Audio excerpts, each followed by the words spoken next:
Hello, I'm Denny Somack, and this is The Rock Podcast. Now, I'm a producer, rock historian, and best-selling author.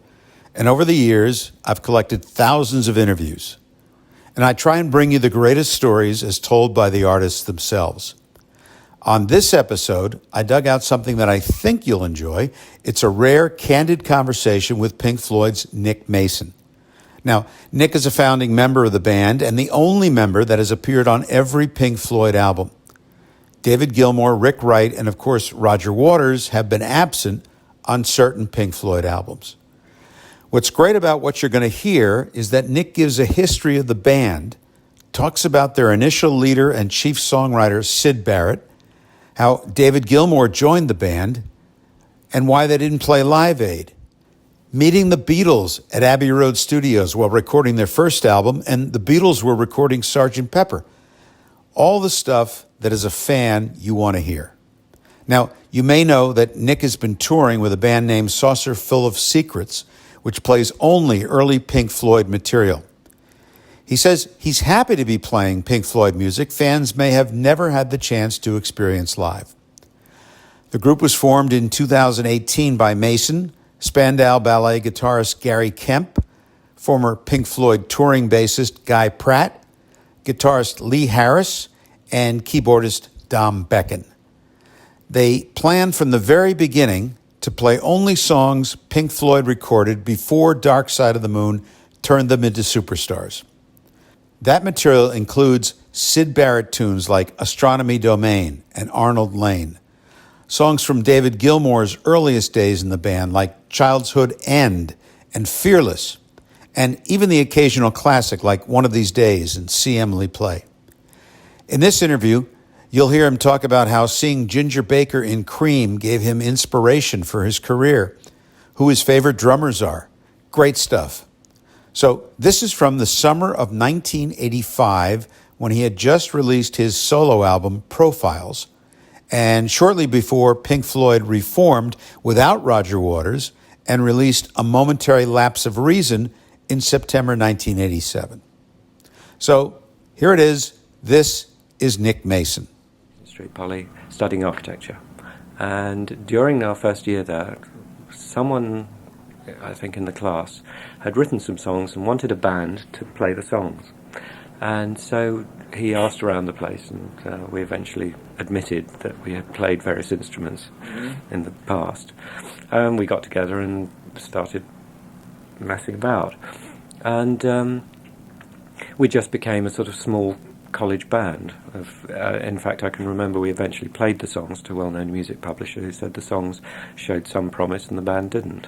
So that was that.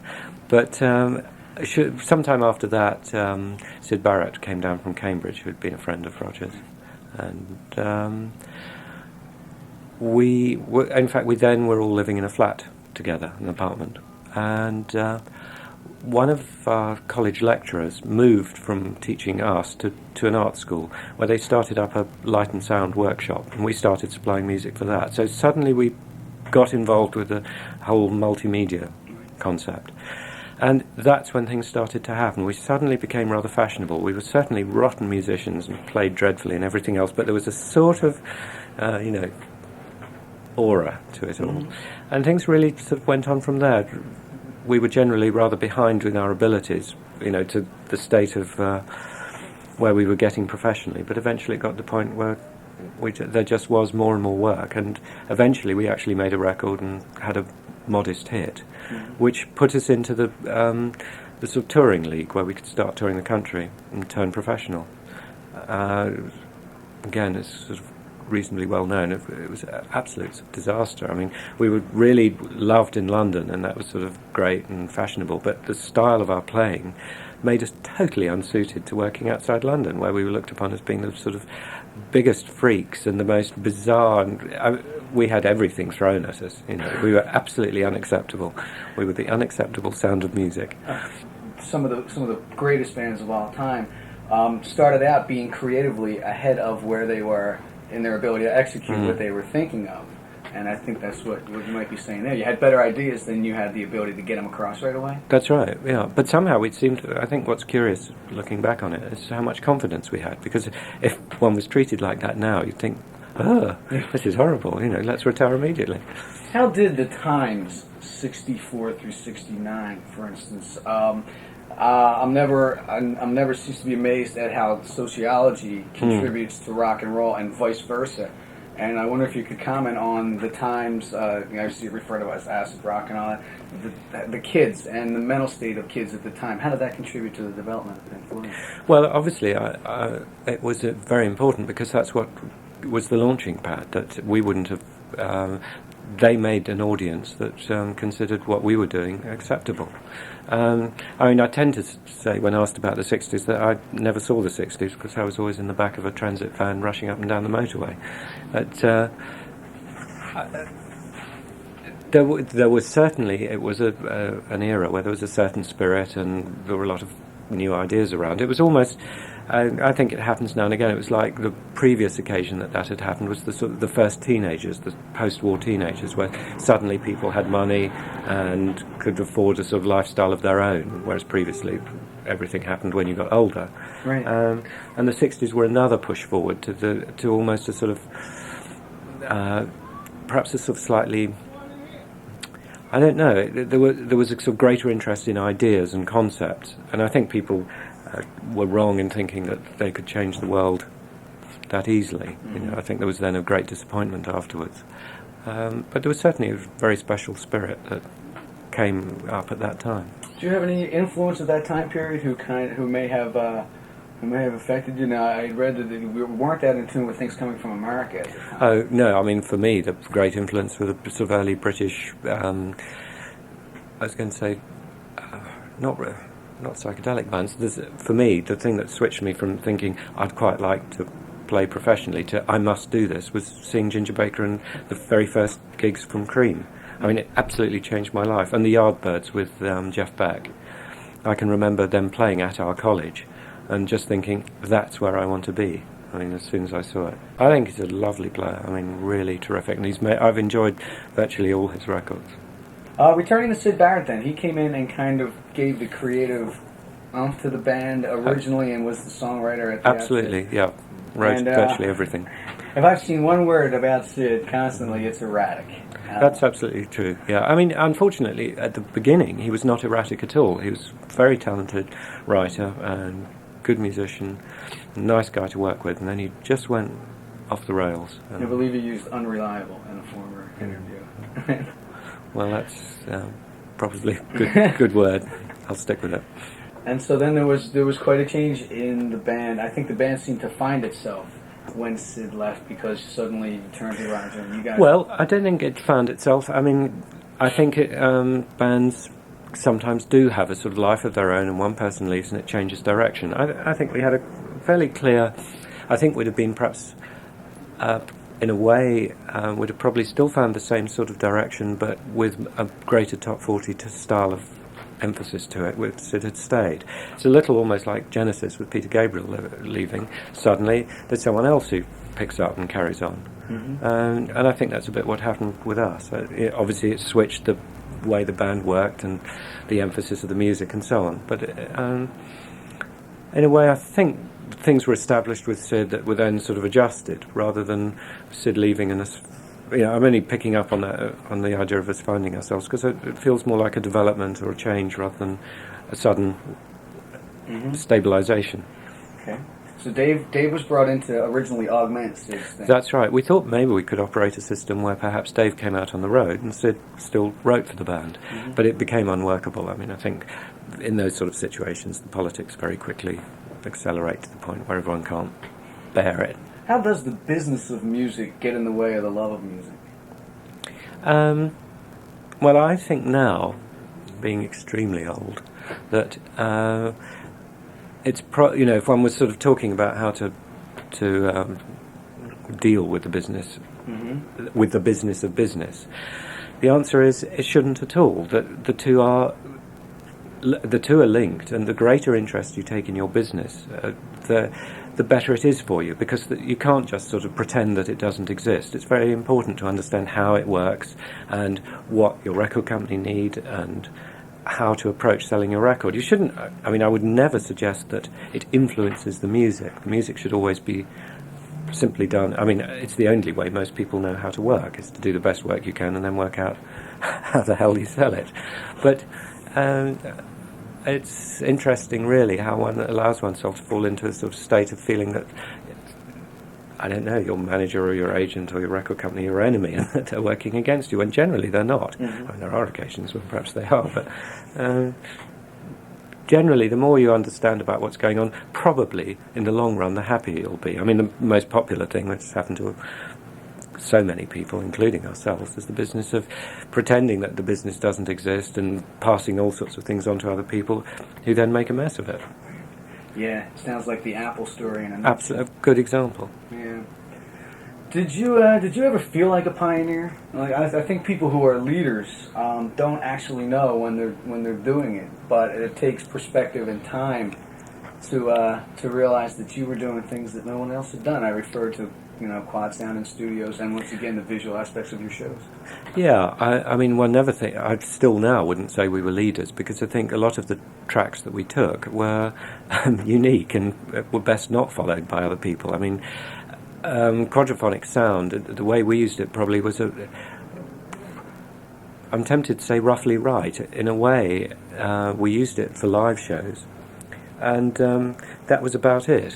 Quadraphonic sound came and went, really, to my understanding. It never really caught on as a recording system, and it certainly, I think, is a very, quite rightly, it was not ideally suited to sort of home use, because it's bad enough with stereo. I actually like to wander around when I'm listening to records, not sit in one place, glued. And quad made the positioning became absolutely critical. There'd be these people sort of set in the middle of a room and the speakers arranged carefully around them. Right. So, I mean, that's a sort of example of something where one isn't really a leader. It's just something one comes up with and uses. Mm-hmm. That is there before anyone else, and then in fact everyone else decides not to continue it. Do you feel that some of the diversions you threw at the audiences may have put the band more in a background state than just like going to see a band? Oh, no doubt about it. I mean, we became the show became a sort of more grandiose theatrical event, and the individuals became relatively unimportant. This wasn't specific, it wasn't that we particularly didn't want to become megastars in our own right. I mean, I think most people go into rock and roll initially because they do, but it just seemed the right way of putting the music across and doing things, and developed from that. And in fact, looking back on it again, it was actually a very pleasant way of going, because it meant that sort of our life off stage was so much easier. And then Roger's concept of the wall took that to probably the ultimate I understand that it all came out of a show in Olympic Stadium in Montreal where it was the fans were not what you would call receptive to what you wanted to play, and Roger originally came up with the concept of there is a divisor between fan and performer. That's absolutely right. I mean, it was to do with the fact that the audience, it wasn't that they didn't seem to have any. They were thrilled to be there and sort of enjoying the show, but not listening to it. And I think we suddenly realised that there was this extraordinary sort of wall between us, with one half thinking, the band thinking they were doing one thing, and the audience thinking it was something else. And so the wall was initiated with that, yeah. And it could have actually worked in reverse, then, couldn't it? I mean, that could have served as a bond, I think, in the 3 times you did it 3 times, right? The wall. And in the 3 times that you've done it, I'm wondering if the fans felt more united by the fact that they couldn't see you. Oh, I think it made a point. And the wall was put together in such a way that it wasn't sort of completely... it was about... I mean, without sort of trying to explain the whole show, it was sort of fairly complicated system, so that there wasn't a wall all the time. In fact, of course, at the end of the show, the wall comes down, which is a very important point to make. Right. And in a way, the wall shows worked far better in terms of audience understanding than anything we'd done before. You know, there was a total sort of interest and understanding, and they didn't expect us to come on and play old hits or anything like that. It was much sort of, it worked. And then did the filmic extension work, in your opinion? I think so. I mean, I think opinions are divided on it, but I actually thought Alan Parker did a great job on it, and I thought Bob Geldof also was marvellous. Really? That's yeah. good. Well, speaking of Bob, any comments on his latest endeavor, and were you at all approached for Live Aid? No, we weren't, but Dave sort of represented us, which I thought was a nice thing, with Brian Ferry. It's great. I mean, it was a wonderful, great thing to have done, and a great credit to the music business that it could really do something that governments seem to have been unable to do. I had heard last night on MTV there was some alluding to the fact that there may be a Pink Floyd, some type of reunion or something. Well, there's no specific plan. All I've been saying really is that David and myself are now much more enthusiastic than we've been in the past to perhaps try and get back to doing a band album. Roger is not enthusiastic, in fact, deeply unenthusiastic at the moment, but I think things can change, and certainly Dave and I might sort of push a bit harder to do something. Yeah, the band was never really split officially, was it? Oh, absolutely not. I mean, I don't see any reason, as far as I'm concerned. I have absolutely no wish to announce its demise. No, Reports of our death are exaggerated. I'd like to ask you how a drummer is a driver, and how the two things relate, and what are the similarities you see? Well, to do both of them, you have to be a complete lunatic, so one's ideally trained. They complement each other, I suppose, is the answer. They have certain similarities. I mean, there's thrills, there's certain excitements and sense of satisfaction afterwards, and so on, and a certain amount of pushing yourself to do something. I think one of the interesting things is that motor racing is, although it is a team sport to some extent, that you need a group of people to help prepare the car and run it and so on. And any success is absolutely dependent upon the car running well, apart from whatever you do as a driver. But unlike a band, after that, you are on your own, and it's something that's entirely personal. It's a great asset to people who work in a band to go on stage and know that they're going on with a group of people who they trust and know to be good, and it takes a lot of responsibility off you. Right. You know, it's a very much a shared thing. So motor racing is an exercise where suddenly you are totally dependent upon your own abilities and there's no one there to help you. So I think that's one reason why it complements it. Yeah, it seems to me that keeping the rhythm and the tempo of a band together is very much the same thing as navigating a track. Yeah, so I mean, if one wants to get a bit sort of precious about it, I think you can actually say, well, it's almost like playing a piece of music going around a track, and it's just that you can't go back and practice bar by bar. You've got to play through the whole piece again and again and again, and it's as difficult to get right. And I mean, I always maintain that motor racing is closer to golf as a sport than a lot of people would ever imagine, because although people think of motor racing as sort of smoke and fumes and blood and thunder, there's a lot of precision in it, and to drive a car properly around a track quickly is about absolute precision and making your turns, getting them exactly right. It's not a matter of sort of hurling the car madly round the place. It's about getting the car turning in exactly the right point at the right speed, because as soon as you get it wrong, you start not necessarily spinning off and having accidents, you just get slower. Tell me a little bit about how your fascination with motor racing began. Well, really through my father, who made motor racing films and used to race himself. And I was taken to watch motor racing from when I was 6 or 7 years old, and so I've always been interested in it.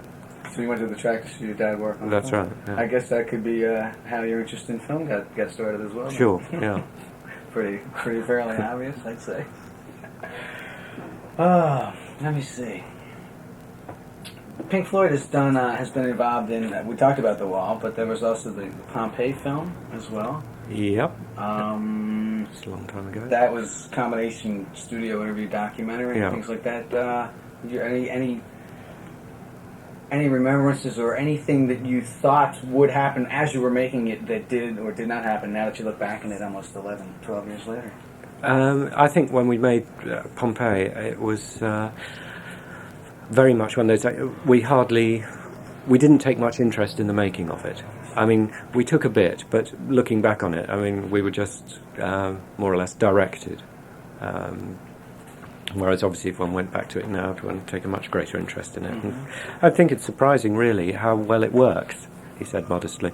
By which I mean, looking at, certainly up until recently when concert videos and so on have become much more sophisticated, I think the thing that Adrian Marben, who made the film, got right was to film it in the open air, because what could have been a sort of just ploughing through the piece without an audience again and again actually took on a character because of the wind and the dust and the night and everything else. So we actually played with some feeling, which I think was very important. I think, in fact, that there's some studio stuff, I think it's Cav with that axe, that we play in it, that's really very dull compared to whatever the Source Full of Secrets, I think, which is played, as I say, with much more feeling to it.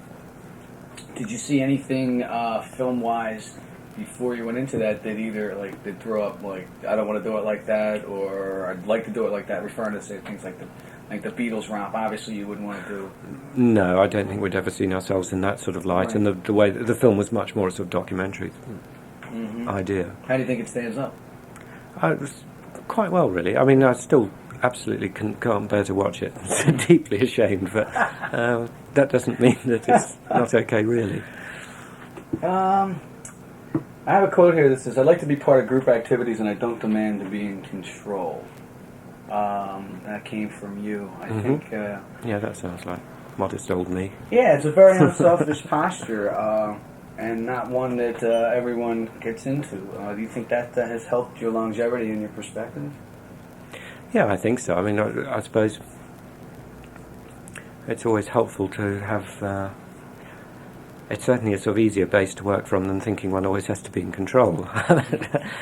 I mean, it is the thing, I think, with working with other people, of trying to sort out systems whereby people do what they're good at and everyone understands who's good at what and lets them get on with it. I think it's a very difficult thing to do. I mean, I think it's difficult in all walks of life. And one doesn't get it right all the time. I'm sure I still think I'm really good at things that actually I'm not very good at. A bit on the dark side of the moon. I had heard you say in another interview that you, even though it was received 10 times better than everything that preceded it, you didn't think it was 10 times better than everything that preceded it. That's right. But still today, it is an absolute audio classic. It's an event on record. And I was wondering your comments or your thoughts on it. Well, I think I'm probably a bit stunned, really. I don't, it's not as though I can sit here saying, yeah, well, it's such a good idea. It's quite obvious why it's there. I think it is a bit of a phenomena that people are fascinated as to why it's been there that long, and so perhaps go and buy it almost out of interest. Certainly, some people have bought second copies and third copies and so on. I mean, it's a wonderful thing to happen, but I don't truly understand why, because I think the idea still stands up very well. There's some songs on it that still more or less stand up. I mean, I'm inevitably deeply ashamed of the drumming on it and listen to it and think, oh God, I could do it so much better now and I'd do it differently. But no, it's one of those sort of very, very curious things. Could you explain about the hypnotic aspect of the cover? In a word, no. The cover was executed by some friends of ours called Hypnosis, who did virtually all our covers after the first one through for a sort of 12-year period, something like that. And we simply asked them to come up with a cover idea for us, and they came up with various ideas, and that was one of them, and we all immediately fell in love with it. It was just such a beautiful graphic image. I mean, I think record covers sometimes have to do some explaining of a record, and sometimes they can simply be an attractive image, that just says, look at me, please buy me. And that, in a way, just did both. There was something there which I couldn't really explain. I mean, it's a sort of abstract, there's a sort of it's whatever you want to make of it, but it works. It does relate to the record, but it's also just a very straightforward, clean, attractive image. How much imagination do you like, or how much imaginative interpretation do you like to leave up to a listener? Oh, as much as possible. I mean, I think it's people do constantly try and get us to explain things, and I think that's such a pity. I mean, I do feel that it's wrong to think of the music as being difficult or avant-garde or hard in any way. It's not difficult music at all. It's fairly romantic, really, if anything, and it's simply. One of the things I was saying was it's a little like looking at a painting. I mean, you don't need the artist to write out an essay on what you're really seeing and who that was in the cornfield and all the rest of it and what the name of the driver of the hay wain is or something like that. You just look at it, and the artist saw something very specific there, which he's done.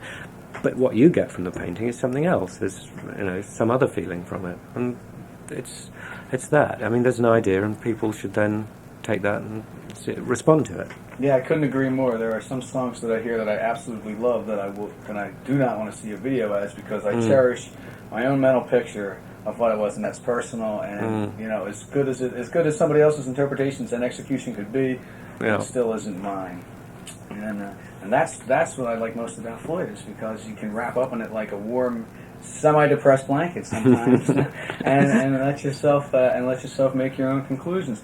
How do you feel if Roger is somewhat voicing his depression at various stages of your recording career, but you don't necessarily feel that bad about things? No, I certainly don't. But I've always been sympathetic to Roger's lyrics. I mean, I've never felt that like saying, well, this is Roger's feelings and not mine, and so on, because I think that the genuine looks at sensations that I've certainly felt, even if I'm not feeling them now, and that there's a lot of room in music to make some other statements apart from gotta get you, babe, which is a very important statement, and but it doesn't need to be repeated all the time, and it's quite nice to have a look at sort of the downside of life sometimes, and certainly some of the things in Roger's lyrics relate to the people who listen to records. I think it's also unfair to say that Roger's been accused of whinging about life when he's obviously doing so well.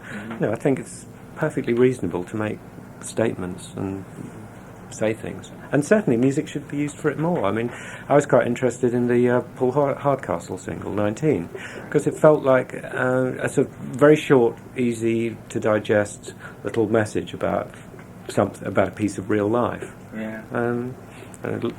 Rather like a little sort of collage. I often think of Townsend and what Roger Daltrey had to interpret through Pete's pensive thinking, and then he gives this self-exploration to Daltrey to sing. I always thought it was amazing. And I think it works very nicely. I think it's a sort of, again, it's almost that thing of saying, well, look, here's an idea. Now let's translate it through Roger Daltrey rather than directly through Pete, and you get another angle on it. But it's the same, it's the same message. On the Beatles. I mean, they're probably without doubt the most important band that's ever been. Who knows if anyone would ever... I can't believe that anyone will become more important than them, partly because rock and roll has changed in its sort of social stature now, that the Beatles were big news, for most of their existence. Everything they did and said was important, and the media now has almost moved on to the point where rock music is okay, but it's not that important. Really, it's so much part of everyday life now. It's not such a phenomena anymore. So that's one angle, one aspect of it. Did news of them land on your doorstep as you were beginning in your music career? Oh yeah, I mean, I was saying to someone else had asked about Beatles, and I was saying that I very clearly remember when we were recording our first album at Abbey Road, the Beatles were recording Sgt. Pepper Next Door, and we were ushered in to meet the great ones at one point, and that was pretty important stuff. And they were doing Pepper at the time? Yeah, they were doing, yeah, exactly. Ooh. Drummers past and present that you admire? Lots of jazz drummers, sort of almost fusion drummers, Billy Cobham in particular. Doesn't mean I he has no influence on me whatsoever because I can't play like that. Mm-hmm. But like to listen to him. Ginger Baker, big influence, just in terms of being up there, even not necessarily even again the playing of it. I mean, there's just so many drummers. I think you listen to all the time, looking for things that you'd like to play or that you think are clever and interesting. Obviously, there's in the time when one's starting off, one's perhaps a bit more geared to the idea of listening to other people. I mean, there were 4 or 5 drummers when I was starting who were an influence on me, partly because I got to know them a little bit and was astonished at how helpful they were. I was thinking particularly of Mitch Mitchell when he was playing with the Hendrix Experience. Blinky Davison, who was with the Nice, and Robert Wyatt, all of whom I thought were great drummers, and all were extremely sort of friendly, and there was a feeling that you could actually watch them and think about how they did it, and and go away and think again about what they were doing. And what's the best thing a drummer can bring to any band?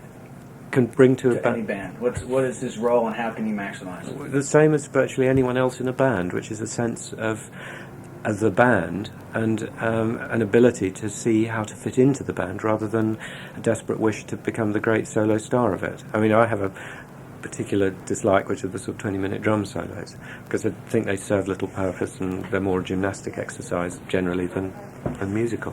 But it's really to have a sympathy, particularly with the bass player, to be able to set patterns that work well for the soloists. Don't do as I do as I say, because I certainly at times have been accused, particularly by the rest of the band, of playing far too much and getting far too excited. But that's just that's life. That's our conversation with Nick Mason on this edition of The Rock Podcast. His Saucerful of Secrets band released a live album and video live at the Roundhouse. If you'd like information on that as well as tour dates, go to Nick's website, thesaucerfulofsecrets.com. Now, I hope you enjoyed hearing this interview from my archives. Thanks for listening. Tell your friends. And you can find us at the website, therockpodcast.com, and on Facebook. You can also send your comments and let me know what you think. Contact me at hello@therockpodcast.com. That's it for now. So long.